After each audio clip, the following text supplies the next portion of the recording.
Jangan lupa subscribe YouTube channel Metro TV News dan jangan lupa nyalakan notifikasinya.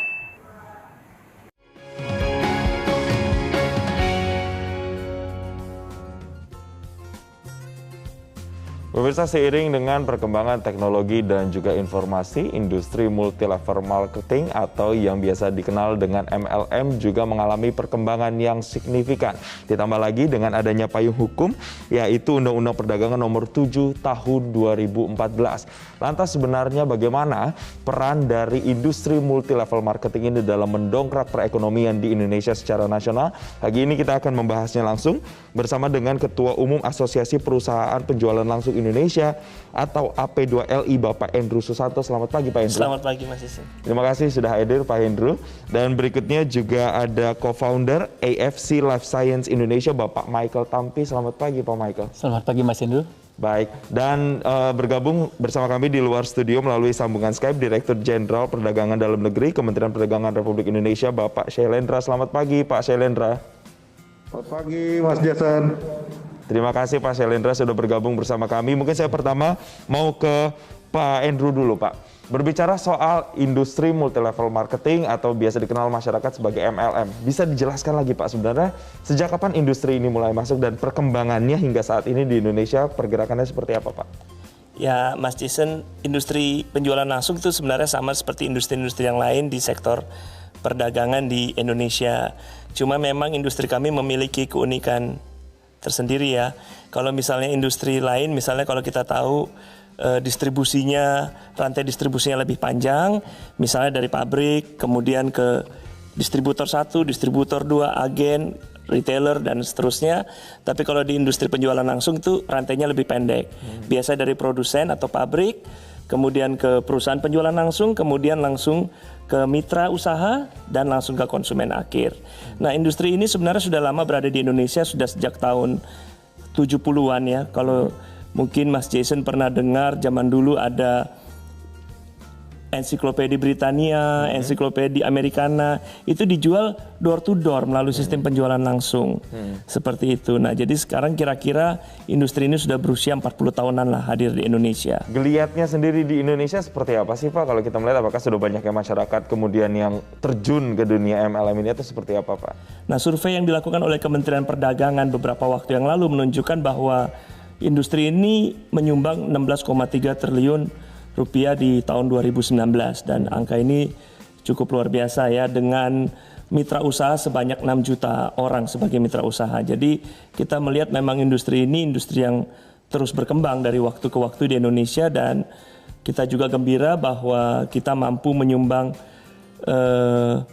tingkat pertumbuhan ekonomi yang cukup baiklah untuk perekonomian nasional bangsa kita yang tercinta ini. Oke, Pak, berbicara soal geliatnya sendiri di Indonesia, ini kemudian kan banyak juga kemudian kalau kita lihat ada beberapa kasus-kasus penipuan begitu yang terjadi di industri ini sendiri. Nah, untuk bisa membedakan MLM yang legal dan ilegal, ini perbedaannya seperti apa sih, Pak? Nah, memang industri kita ini sering banyak ditawarkan oleh oknum-oknum yang kurang bertanggung jawab ya, melalui skema-skema yang mestinya tidak legal. Nah, cara yang baik, yang paling tepat untuk memilih MLM ini bagus atau tidak, atau layak dijalankan atau tidak adalah tanyakan saja, ini punya izin atau tidak, punya surat izin usaha penjualan langsung atau tidak. Yang dikeluarkan oleh Kementerian Perdagangan. Oke. Seperti itu. Kalau sudah punya SUP-L, ya bisa dipastikan bahwa setidaknya MLM ini legal. Pertama itu dulu. Nah, masalah bagus atau enggak kan itu pilihan sendiri-sendiri ya terhadap bisnis. Oke, berarti as long as dia punya surat izin yang dikeluarkan oleh Kementerian Perdagangan tadi, itu sudah menjadi sebuah standar untuk bisa bergabung di industri ini atau tidak, begitu ya, Pak ya. Saya mau ke Pak Michael. Pak, kalau kita melihat juga sekarang kan banyak ketidaktahuan atau saya menyebutnya sebagai ketidakpahaman masyarakat secara mendetail terkait dengan industri atau bisnis ini. Apa yang seharusnya dilakukan oleh industri ini supaya para pelakunya itu benar-benar paham dan bisa menjalankan bisnis atau industri ini secara tepat, begitu, Pak? Oke, thank you Mas Jason. Ya, kalau dari saya, dari AFC, saya melihat ini perlu peran dua belah pihak.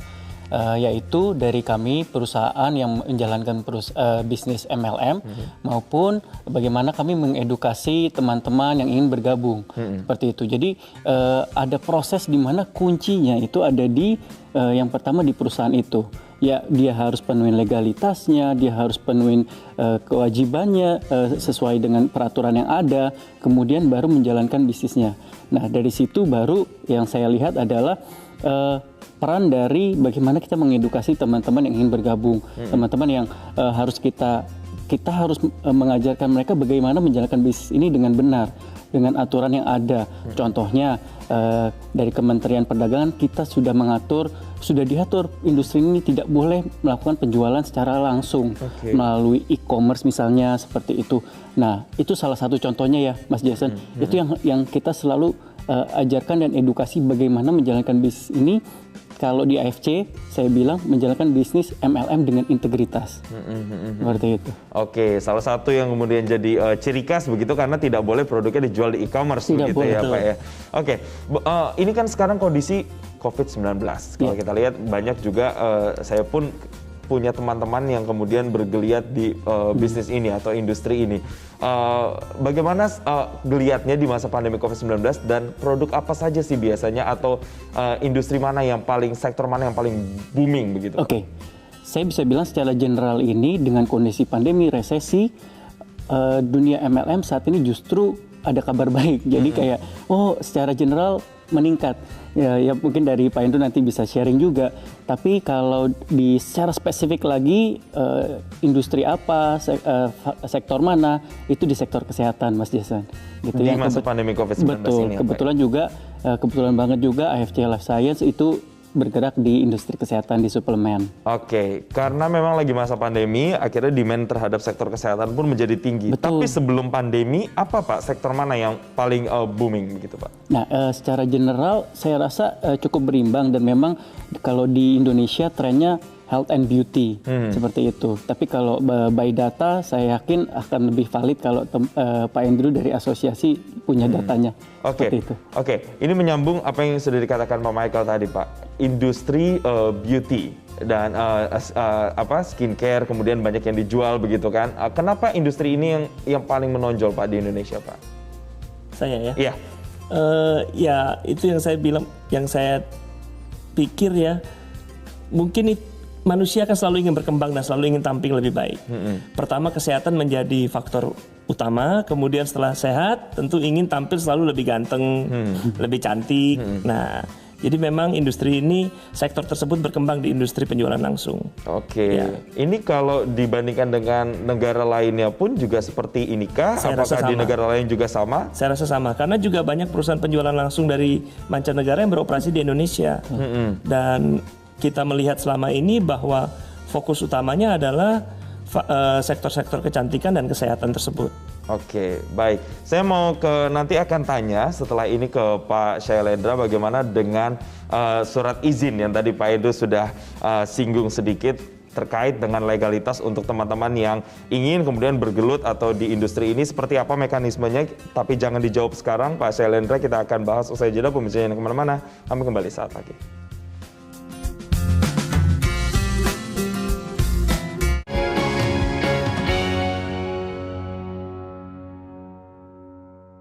Didukung oleh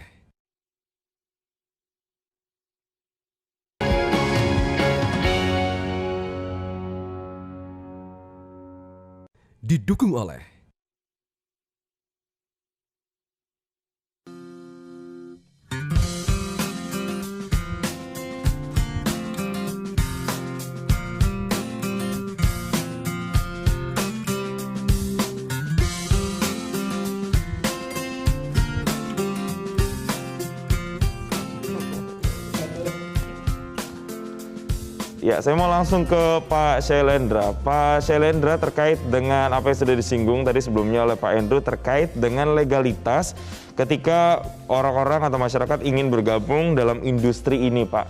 Apa yang harus dipunya yaitu adalah surat izin. Nah, ini bagaimana Pak mekanismenya untuk bisa mendapatkan surat izin tersebut, Pak? Baik, terima kasih Mas Jason. Yang pertama tentu pemerintah saat ini banyak menderegulasi dan memberikan kemudahan bagi teman-teman untuk berusaha. Kalau mau mulai berusaha seperti ini, itu sekarang nggak perlu lagi datang ke kantor, cukup online semua. Jadi permohonan untuk mendapatkan izin usaha di bidang usaha penjualan langsung ini atau sering kita sebut MLM, itu KBLI-nya 47999 ini, tinggal pelaku usaha ini langsung dia submit aja ke OSS, Online Single Submission, untuk mendapatkan nomor induk berusaha atau NIB. Nanti setelah dapat NIB, ada waktu 45 hari bagi pelaku usaha ini untuk memenuhi persyaratan komitmen. Nah, apa saja persyaratan komitmen itu? Nanti masuk ke sistem SIPT Kemendak. Itu online aja, nggak perlu datang, nggak perlu ini. Nah, kemudian apa saja persyaratannya? Yang pertama tentu surat izin edar. Jadi ini kan tadi udah banyak singgung soal alat kesehatan, kemudian juga produk-produk suplemen. Tentu ini perlu banyak ada surat izin edar dari BPOM karena ini kan menyangkut kesehatan. Nah, kalau sudah ada surat izin edar dilampirkan, kemudian ada kontrak ya, atau penunjukan dari produsen yang memproduksi alat kesehatan maupun suplemen tadi. Nah, ini kontraknya penunjuk si pelaku usaha itu memang untuk mendistribusikan barangnya. Dan yang terakhir, yang ketiga, itu program pemasaran dan kode etik.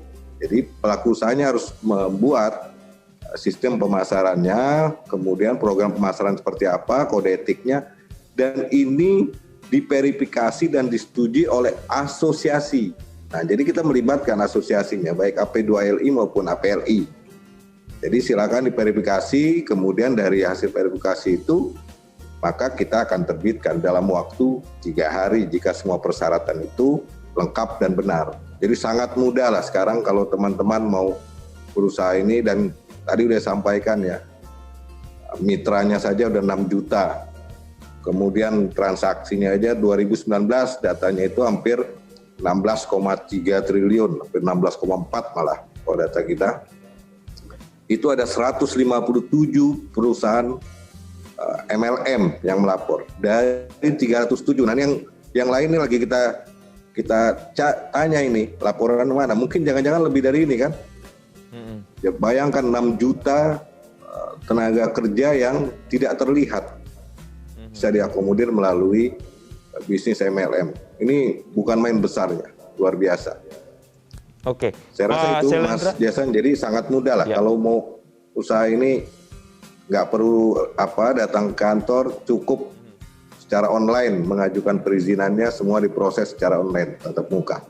Oke, tadi Pak Syailendra menyebutkan Pak Syailendra tadi menyebutkan ada sekitar kurang lebih 157-an perusahaan di Indonesia yang kemudian sudah melapor atau sudah mendaftarkan ke Kementerian Perdagangan. Tapi banyak juga yang ilegal begitu Pak. Nah, ini presentasenya sebanyak apa Pak? Jadi gini Mas, kalau yang terdaftar itu 307 sudah mendaftar, tapi yang melapor, memberikan laporan, jualan segala macam 159 perusahaan, ya 157 perusahaan lah yang sudah melapor ke kita, sehingga kita bisa mencatat transaksinya, makanya tadi yang kita sampaikan jumlah mitranya. Ini yang lain sedang kita terus minta supaya menyampaikan laporan ini untuk kita melakukan evaluasinya. Nah, sebenarnya kalau untuk yang ilegal ini biasanya ini kalau namanya tidak ilegal ya, tidak ada laporan, tidak melapor, tidak punya izin segala macam. Nah, ini kalau ada yang melapor masyarakat, ini kita langsung mengambil tindakan. Dan sudah banyak yang tidak tindak. Baik, jadi, nanti saya akan tanya Pak Syailendra lebih detail lagi terkait dengan penindakannya seperti apa. Tapi saya mau ke Pak Michael dulu Pak. Melihat sekarang masyarakat sudah banyak kemudian yang terjun ke bisnis atau industri ini, ditambah lagi dengan gempuran media sosial juga yang semakin menjadi booster. Nah, ini apakah ada pergeseran tren kalau kita bandingkan misalnya dengan 5 atau 10 tahun lalu industri ini sendiri seperti apa Pak? Oke. Kita balik lagi Pak, topiknya MLM putar roda perekonomian, khususnya di era pandemi resesi ini. kita lihat by data, kita lihat juga dari sisi saya perusahaan AFC juga saya lihat bagaimana pertumbuhannya tuh signifikan banget, Mas Jason. Jadi saya akan tetap bicara mengenai apakah MLM itu bisa jadi solusi untuk teman-teman sekarang di masa resesi ini. Saya dengan yakin saya bisa bilang iya, gitu. Kemudian saya juga lihat semakin banyak di sosial media itu teman-teman yang mereka dengan bangganya, mereka dengan antusiasnya menjadi agen, menjadi penjual menjadi member dan menjalankan bisnis ini, Mas Jason. Jadi saya ngelihat trennya itu dibanding 5 tahun yang lalu bergeser itu tidak, tapi semakin signifikan dipercaya, saya bilang iya. Berapa persen Pak kira-kira kalau kita mencoba persentase? Oh, kalau itu saya mungkin saya belum berani menjawab kalau dari sisi persentasenya, tapi mungkin kalau saya lihatnya dari sisi saya AFC, saya melihat bahwa di saat ini perkembangannya itu signifikan, Pak. Gitu. Lebih dari 2 kali lipat lebih, karena buat saya orang saat ini suka nggak suka akan mencari solusi, akan mencari oh, gue punya waktu mungkin di rumah lebih banyak, saya punya waktu lebih banyak saat ini. Kenapa juga kita side hustle? Kenapa juga kita nggak mencari extra income? Lalu kita lihat MLM sekarang jauh lebih baik dengan keterbukaan informasi, dengan legalitas, dengan asosiasi. Mereka bisa lihat, oh mana yang harus saya pilih sih, MLM mana yang benar, MLM mana yang baik, seperti itu. Jadi saya ngelihat signifikan di 2020. Justru MLM itu menjadi solusi untuk menggerak roda perekonomian, Mas Jason. Oke, saya mau langsung sambung ke Pak Andrew. Menggerakkan roda perekonomian. Sesignifikan apa sebenarnya peran dari industri ini terhadap perekonomian? Apalagi sekarang Indonesia sudah masuk resesi, Pak. Ya, seperti yang dikatakan oleh Pak Dirjen tadi, bahwa perusahaan yang kita sudah catat melaporkan perputaran ekonominya itu 16,3 triliun nilainya. Dan itu baru setengah yang melaporkan hal tersebut ke Kementerian Perdagangan. Jadi kita bisa, ya mungkin kasarnya kita anggap 20 triliun yang menyumbang ke perekonomian Indonesia. Terutama di saat resesi seperti ini, ketika banyak usaha yang ya kita nggak pernah duga ya kita masuk ke masalah pandemi seperti ini. Jadi tutup atau kurang bergerak. Justru di sektor industri kami ini, di penjualan langsung ini terlihat sangat signifikan berjalan, berputar, dan angkanya trennya juga semakin naik. Gitu, beberapa perusahaan termasuk AFC melaporkan ke kami bahwa sejak Januari sampai Agustus itu omsetnya naik minimal 10%. Oke, ini yang kemudian juga jadi diharapkan bisa menggerakkan roda perekonomian lagi dan memulihkan Indonesia dari resesi begitu di kuartal berikutnya. Ya, kita dari segi industri kita senang sih bahwa industri kita ini punya kontribusi positif tentunya terhadap perekonomian nasional bangsa kita. Baik, Pak Andrew dan juga Pak Michael, nanti saya akan tanya lebih detail lagi terkait dengan target-target khususnya dari AP2LI ke depan, dan juga ke Pak Shailendra bagaimana dengan pengaduan-pengaduan masyarakat. Adakah saluran-saluran yang bisa dibuka sebagai kontrol bagi mereka para penggerak dan juga konsumen dari industri MLM ini? Kita akan bahas usai jeda, pemirsa jangan kemana-mana, kami kembali sesaat lagi.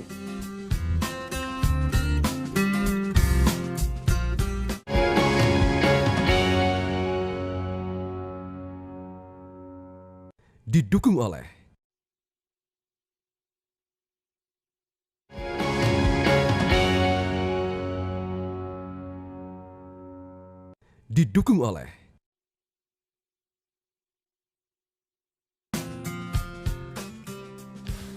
Oke, kita kembali lagi di segmen yang terakhir, segmen konklusi. Mungkin saya pertama mau ke Pak Shailendra. Pak Shailendra, terkait dengan perlindungannya, Pak. Kalau tadi sudah ada misalnya surat izin yang dikeluarkan bagi para mereka pelaku industri ini, dan kemudian untuk konsumennya sendiri, Pak.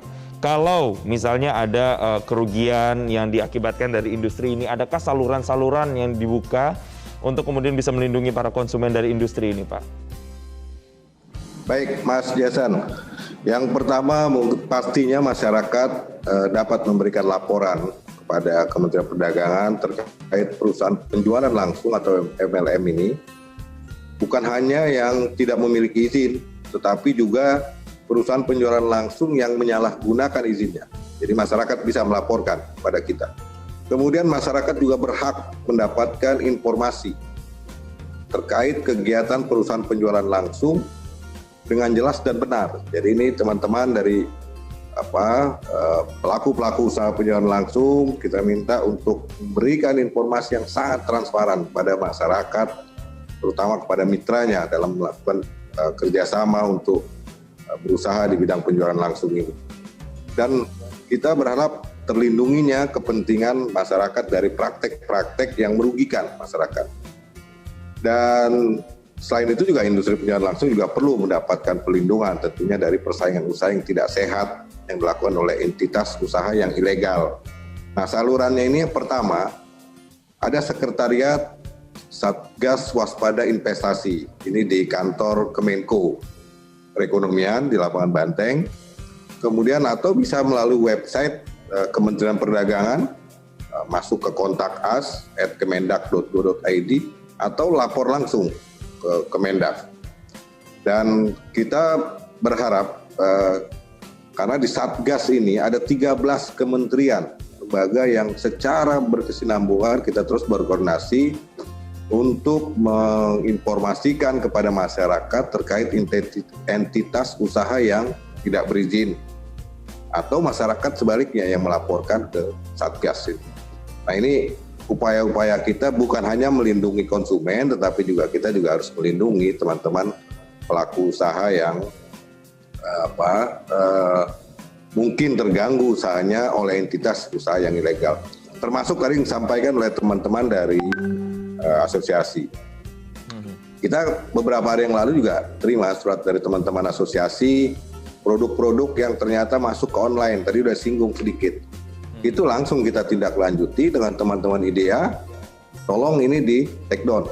Karena ini nggak bisa, ini udah eksklusif produk, harus dijual secara MLM. Tadi udah disampaikan oleh teman-teman APR, betul itu. Tidak boleh lagi dijual online. Nah, ini kan harus kita koordinasi terus. Jadi kita melindungi teman-teman pelaku usaha ini ketika menginformasikan ada produk-produknya yang masuk ke online marketplace, segera kita koordinasikan, informasikan ke teman-teman melalui IDEA maupun teman-teman langsung ke marketplace untuk men-take down itu produk-produk yang tidak seharusnya diperjualbelikan di marketplace atau online. Karena kita sangat berharap juga, tadi sudah sampaikan, begitu besar kontribusi yang diberikan juga oleh MLM, baik untuk pertumbuhan ekonomi dari omsetnya yang besar, kemudian juga terutama penyerapannya terhadap mitra-mitra yang tentu ini juga membantu masyarakat untuk berusaha. Apalagi dalam pandemi COVID-19 ini tentu banyak masyarakat yang selain membutuhkan produk-produk tersebut juga pemasarannya yang cukup baik melalui MLM. Ya, artinya ada dua pengawasan di sini, pengawasan untuk para pelaku industrinya dan juga perlindungan konsumennya pun dijamin begitu ya. Saya mau ke Pak Michael. Pak Michael, apa kemudian pesan yang ingin disampaikan kepada mereka, para pelaku industri ini supaya kemudian bisa lebih expand lagi, Pak? Oke. Khususnya untuk kami pelaku yang menjalankan bisnisnya ya, Mas Jason ya, seperti itu ya. Oke, buat kami dari perusahaan MLM, yang pasti saat ini kami punya spirit yang berbeda, Mas Jason. Kami ingin membuat industri MLM itu baik, harum namanya, gitu seperti itu. Kami ingin masyarakat memberi kami kesempatan untuk melihat, saat ini berbeda gitu. Apa yang pernah dilakukan oleh oknum-oknum yang mungkin mencemarkan nama baik industri ini, tapi kami hadir bersama ekosistem yang berbeda, bersama AP2LI, bersama Kementerian Perdagangan, semuanya ini kami membentuk suatu ekosistem industri MLM yang lebih baik. Jadi dengan integritas, dengan legalitas yang baik, kami dari AFC Life Science ingin membuktikan itu. Ayo jangan ragu untuk melihat ke opportunity itu, karena sebetulnya MLM itu tidak ada yang salah, gitu. Industri ini harusnya bisa menjadi kontribusi yang sangat besar buat Indonesia, gitu Mas Jason. Oke, saya mau ke Pak Andrew. Pak, menutup perbincangan kita sebagai asosiasi yang membawahi, menaungi ratusan industri ini, Pak. Apa yang kemudian ingin dicapai, apa yang kemudian menjadi target ke depannya, Pak? Ya, tentu kita ingin bahwa industri ini berkontribusi lebih banyak lagi kepada masyarakat, kepada perekonomian nasional. Nah, saya juga ingin menghimbau kepada masyarakat luas, supaya seperti yang tadi Pak Michael sudah katakan, coba lihat industri ini. Mungkin industri ini bisa menjadi solusi juga di masa pandemi ini. Karena dengan begitu banyak orang yang sudah membuktikan juga terbantu, seperti angka tadi yang juga Pak Dirjen katakan, 16,3 triliun itu luar biasa besar. Dan itu baru setengahnya aja loh. Ya berarti bisa lebih besar lagi ya. Kami berharap industri ini dapat benar-benar membantu masyarakat terutama di saat-saat sulit seperti pandemi ini. Namun kami juga mengingatkan, jangan lupa kalau memilih perusahaan nih selalu harus tanya dulu, ini ada izinnya tidak? Ini yang paling penting. Karena seperti yang kita ketahui, banyak sekali oknum-oknum di luar sana yang menggunakan industri ini sebagai kedok untuk menipu. Nah ini berbahaya sekali. Selalu pastikan harus memiliki surat izin usaha penjualan langsung terlebih dahulu. Harus ada kritis di situ, Betul. ya, Pak ya? Baik. Saya rasa begitu. Terima kasih Ketua Umum Asosiasi Perusahaan Penjualan Langsung Indonesia atau AP2LI Bapak Edo Susanto sudah bergabung. Kemudian ada Co-founder AFC Life Science Indonesia Bapak Michael Tampi dan juga Bapak Syailendra, Dirjen Perdagangan Dalam Negeri Kementerian Perdagangan Republik Indonesia sudah bergabung bersama kami. Dan pemirsa jangan kemana-mana, saat lagi Selamat Pagi Indonesia masih akan hadir dengan berbagai informasi untuk Anda. Tetaplah bersama kami.